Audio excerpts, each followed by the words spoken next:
जय जगन्नाथ समस्त को। तो चलतु आज आउ गोटे वीडियो पढ़ी नवा जोटे कि मु आपण मन पई काळरू आसुथबा क्वेश्चन मान को नेकी आसीछि एमसीक्यू बेस रे। तो एटी समस्त काळरू को भलिया प्रश्न सब आसुछि काळर प्रकार भितरु। तो से गुडी को देखिबा तार आंसर गुडी को डिस्कशन करिबा। तो चलतु स्टार्ट करिबा। प्रथम क्वेश्चन टी आपनकर कहूछि क्रिया घटिबा समय को कौन कहा जाए। क्रिया आमे जतबेले काळर पढ़िथिले संज्ञा आउ जतबेले आमे काळर विषयटी को पढ़िथिले सेतबेले आमे जानिथिले जे क्रियार घटिबा समय को कौन कहा जाए काळ कहा जाए। तेणु ऑप्शन सी आपनकर हबो राइट आंसर। ठीक अछि पिला माने 2 नंबर देखिबा। 2 नंबर कहूछि काळ केते प्रकार विभक्त। काळ केते प्रकार रे विभक्त। आपनकर उत्तर आसीबो काण ना काळ होछि आपनकर 3 प्रकार विभक्त। कोन ना अतीत वर्तमान आउ भविष्यत। हाँ आपण मन जो मु काळ पढ़ाई मुझे सेतबेले काळर 4टा भेद भी कही किंतु जदि आपण को प्रश्न आसुची काळ केते प्रकार तार उत्तर हबो 3 प्रकार। जदि आपण को प्रश्न आसुची क्रियार पद रूप अनुसार काळ को केते भाग व्यक्त करा जायछि ताले आपण को उत्तर हबो 4 भाग रे। जेमति कि मु आपण को कहितली वर्तमान काळ अतीत काळ भविष्यत आउ नित्यवृत्त। जदि आपण को प्रश्न कला क्रियार पद रूप अनुसार काळ केते प्रकार ताहाले उत्तर 4 हबो किंतु जदि काळ केते प्रकार पचारला उत्तर 3 हबो। नेक्स्ट 3 नंबर केउ क्रिया द्वारा कार्य वर्तमान समय रे घटुथवार जाना जाए ताको केउ काळ कहजे। गोटे कार्य जदि आपनकर वर्तमान समय रे घटुची तला आपन ताको कहिबे वर्तमान काळ। ठीक अछि वेरी सिंपल क्लियर। नेक्स्ट देखिबा 4 नंबर केउ क्रिया द्वारा कार्य अतीत समय रे घटिथिवार जाना जाए ताहाकू केउ काळ कहा जाए। जो क्रिया द्वारा आपन जानिबे जे कार्यटी अतीत रे हेछि। प्रथम किसी सहज क्वेश्चन अच्छे आपण आपन को मॉडरेट क्वेश्चन अच्छी टी कष्ट भी अच्छी देखिबा। प्रथम केतरा क्वेश्चन आपन इजी लागिवो तापर देखिबा आपण जेहेतु पढ़िछंती काळर प्रकार भेद केतरा क्वेश्चन आंसर आपन देई पारछंती। ठीक अछि। तो 4 नंबर सठिक उत्तर हैला पिला माने बी अतीत रे होछि तेणु अतीत काळ। 5 नंबर केउ क्रिया द्वारा कार्यर भविष्यत काल रे हेबो बोली जाना जाए ताकू केउ काळ कह। जो क्रिया रे आपनकर कार्यटी भविष्यत रे हबो सेटा नो डाउट भविष्यत काल आपण कहिबे। ठीक अछि। नेक्स्ट देखिबा। नेक्स्ट कहूची 6 वर्तमान काल केते भाग विभक्त। जेतेबेले मु काल पढैथि आपन को भल्ले भाबरे रे कहितली कि वर्तमान काल 4 भाग विभक्त। वर्तमान काल केते भाग विभक्त 4 भाग रे। ठीक अछि पिला माने सेउडे कोन कोन कहितली साधारण वर्तमान असंपन्न वर्तमान संपन्न वर्तमान कहितली आउ संभाव्य वर्तमान। ठीक अछि। आपनकर 6 नंबर ऑप्शन डी 4 भाग रे। ओके नेक्स्ट देखिबा 7 नंबर अतीत काल केते प्रकार बा केते भाग रे विभक्त। अतीत काल आपनकर अतीत काल पिला माने 8 भाग रे। अतीत काल केते प्रकार म कहितली 8 भाग रे। मन अछि 8 भाग कोन कोन साधारण अतीत मु कहितली संपन्न अतीत असंपन्न अतीत नित्यवृत्त अतीत आउ आपनकर अनद्यतन अतीत प्रागभूत काल वर्तमान समीपभूत काल। ठीक अछि। एपरि भाबरे आपनकर कोन अछि अतीत काल अछि 8टी संभाव्य अतीत अनुमानिक अतीत। ओके क्लियर 8 प्रकार अतीत काल अछि आपनकर। नेक्स्ट देखिबा क्वेश्चन कहूची भविष्यत काल केते भाग रे विभक्त। पिला माने जेतबेले हमर वर्तमान अतीत आमे पढिथिले भविष्यत काल भी मु आपन मन को कहिथिली भविष्यत काल केते रे विभक्त 8 नंबर होची सठिक उत्तर ऑप्शन नंबर सी भविष्यत काल आपनकर 5 भाग रे विभक्त। कोन कोन कहिथिली ना साधारण भविष्यत असंपन्न भविष्यत संपन्न भविष्यत नित्य प्रभुत भविष्यत प्राग भविष्यत संभाव्य भविष्यत अनुमानिक भविष्यत आउ कोन ना सुदूर भविष्यत। ठीक अछि क्लियर। नेक्स्ट देखिबा। नेक्स्ट होची 9 नंबर से घर को जाऊ। से घर को जाऊ ए जाऊ केउ काल रे व्यवहृत होईछि। से घर को जाऊ आपण देखुथिबे गोटे पिला अछि मु अछि मु ताको कहथि छाड़ दे ताको से घर जाऊ। तो ता माने कोन मु वर्तमान काल विषय कहली मु वर्तमान से कथाटे कहूछि ना से घर को जाऊ। से घर को जाऊ थिला जाऊ थिबो जाऊ छी ए सब भितर पार्थक्य अछि। ठीक अछि। मते कहि से घर को जाऊ थिला अतीत हे जिवो केतेबेले जाइथिला हम ता कथाटा कहूचे। मु जदि कहबी से घर को जिवो भविष्यत हे जिवो मु से कहली से घर को जाऊ तो एटा कोन हला वर्तमान हे गला। तेणु उत्तर कोन हबो ऑप्शन ए वर्तमान काल।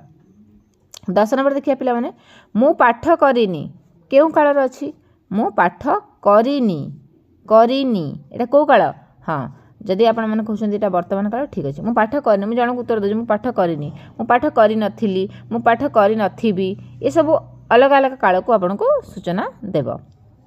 नेक्स्ट देखिए 11 नंबर क्रिया रे ब बा बी लगिले केउं काल को बुझाए पिला माने जदि क्रिया रे ब बा बी लगुची ताले सेटा गोटे आपनकर भविष्यत काल को मु कहबी बापा आसीबे से आसीब राम खाइब आमे बुली जिबा एठी ब बा बी ये सब कोथरा हैला भविष्यत रे जोटा कि पर्यंत हेई नै आगो को हबार सूचना अछि।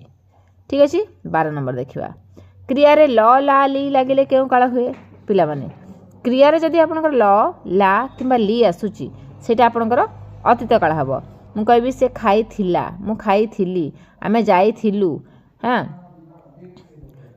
मु देखि थिली ए सब ल ला ली आइले कोन हबो ल ला ली आइले आपनकर हबो को काल यस 12 नंबर आपनकर अतीत काल हबो। क्लियर 13 नंबर देखिबा वर्षा हेले बहुत धान फळंता वर्षा हेले बहुत धान फळंता एठी हमें कोन करूचे अनुमान करूचे एठी हमें अनुमान करूचे आमे कहू जदि वर्षा होंता तले धान गुडा बहुत फळंता माने संभव्य करी कहूचे माने नै जे वर्षा हेले ही धान फळिबो या वर्षा न हेले फळिबोनी आमे एठी गोटे संभव्य करू जदि वर्षा धान को मुख्यतः पानी दरकार तेणु आमे संभव्य करी कहूचे कि जदि वर्षा होंता ताहले धानटी फळंता ताले एठी कोन हला संभव्य भविष्यत आगो को हवार आमे संभावना करूचे। नेक्स्ट देखिबा अतीत कालर ना अन्य नाम कोन पिला माने जते मु पढैथि आपण मान को कहिथि कि अतीत कालर अन्य नाम होची भूतकाल अतीत कालर अन्य नाम कोन कहिथि मु भूतकाल। ठीक अछि भूत भविष्य भूत माने अतीत भविष्य माने भविष्यत क्रिया रे जदि छ छा छी व्यवहार होइथाय ताले को काल रहइबो जदि क्रिया रे छ छा किबा छी व्यवहार होउची सेडा आपनकर वर्तमान काल रहइबो केमती मु कहबी तुमे आसु छ मु जाउ छी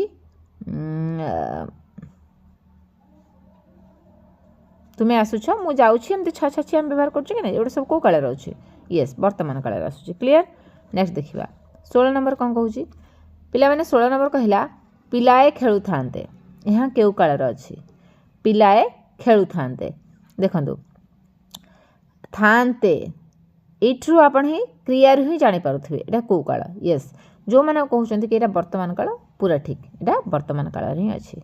17 नंबर सूर्य सखाळे उदित होंती यहाँ केउ प्रकार वर्तमान देखंदु सूर्य सखाळे उदित होंती एटा गोटे वर्तमान काल एटा समस्त चुना किंतु मु आपन को जतले काला पढैथली आपन को निश्चित कहिथली कि क्वेश्चन भितर पकेइबो गोटे उदाहरण दे देबो पचारिबो एटा केउ प्रकार वर्तमान एटा केउ प्रकार अतीत ताको आपन को क्लियर करिया पड़िबो जेहेतु सूर्य प्रतिदिन उदित होचंदी पर्टिकुलर सखाळ समय रे ही होचंदी तो आमे एटार आंसर कोन भाबिबा आंसर होची नित्य प्रभुत मु आपन कहिथली जो जिंस नित्यदिन प्रतिदिन डेली बेसिक रे होची ताको आमे कोन कहिबा ना नित्य प्रभुत वर्तमान काल कहिबा। क्लियर पिला माने नेक्स्ट देखिबा 18 नंबर राम एही खणी ग्राम को आसिला देखंतु राम तो गाँ को आसिला एटा हला अतीत काल किंतु को प्रकार आसुछि हेतले वर्तमान हेथंदा किंतु आसिला माने आसी सारलानी ऑलरेडी किंतु आमे जानुचे जेहेतु राम गाँ को आसिला कहूचे तो से कौन बहु दिन पूर्व या बहु वर्ष पूर्व आसीनी माने कौन सांगे सांगे जस्ट आसिक पहुँची जाइछि तेणु कौन हम अद्यतन अतीत को कहब। ठीक अच्छे 19 नंबर देखिबा रविवार दिन निकट रे सभा होइथिबो सॉरी कटक रे रविवार दिन कटक रे सभा होइथिबो जेहेतु रविवार दिन होइथिबो बोली आमे कौन करछे आमे याकू यस अनुमान करी कहूचे किंतु होइथिबो माने ऑलरेडी हेई सारी थिबो हबा हबा हबो ए सब थिले आमे जानि थांते आगो को हबो किंतु हेई थिबो आमे अनुमान करछे हेई सारी थिबो माने कोन एटा गोटे प्रकार अतीत काल रे जाउछि। ठीक अछि पिला माने 20 नंबर देखिबा एणिकी प्रतिदिन शनिवार दिन छात्र सभा बसिबो एणिकी प्रतिदिन शनिवार दिन छात्र सभा बसिबो एटा गोटे कोन भविष्यत काल छात्र सभा आज बसिनी किंतु आमे अनुमान करूछे कि प्रतिदिन बसिबो तो एटा गोटे भविष्यत रे काली परदिन प्रतिदिन काली ठारू आरंभ होई कि प्रतिदिन हबार अनुमान करा जाउछि। ठीक अछि पिला माने आशा करूछि आपन को 20 टी क्वेश्चन आंसर मिल जाइछि आउ ए भली आरो अनेक क्वेश्चन अछि जोटा कि मु नै कि आसीबे आपन परमा जोटा इंपोर्टेंट थिबा हमें पढिबा।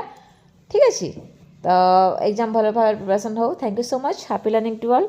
ନେକ୍ସଟ କ୍ଲାସ୍କୁ ପୁଣି ଦେଖା ହେବା।